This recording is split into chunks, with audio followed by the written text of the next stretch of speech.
from the beginning of our venture, Honda Aircraft, and also Mr. Fugino, personally appreciate the support and encouragement provided by the community and especially by the airport. Of course, if possible, we want to further strengthen that relationship and Honda's commitment in the community.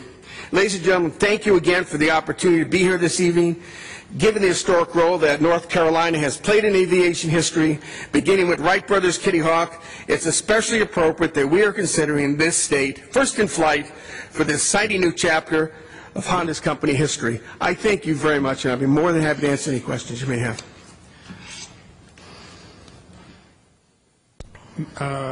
Ms. Bellamy Small. Hello. Good afternoon. Hi. A couple of things that I want to bring up.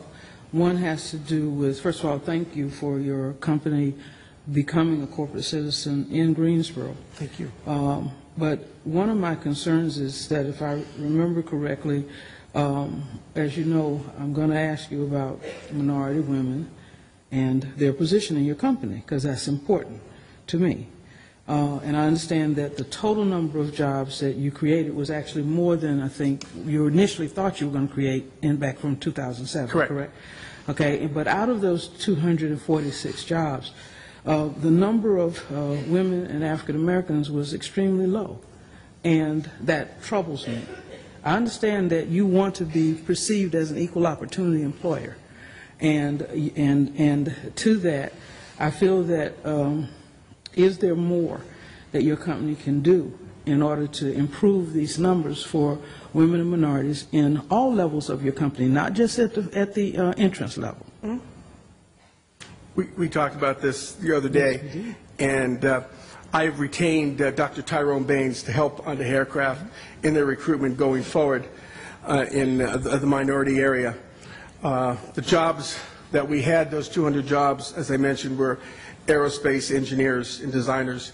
Going forward, when we get into the manufacturing area, I think there'll be much more opportunity for local citizens, and I think with Dr. Baines' help, I think you'll be impressed the next time I come back.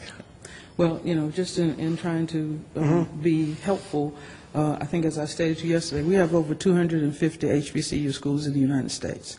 So I do believe that if a broad enough search is done, and we do have other organizations that can help with the specifics. I mean, I think that getting a salary as an aerospace engineer is something that people of color and women would like to have as much as anyone else. Second, I wanted to ask you about, if you do come here, the new jobs. Will there be more of an effort to make sure that people understand what it's going to take to get those jobs? Because what you don't want, I don't want to happen is that before the jobs even get here, folks cannot qualify because you have specific requirements for those jobs that either folks aren't aware of, or it would take them a year to get it, and by that time the job will be over with. So if you do come here, will there be an effort to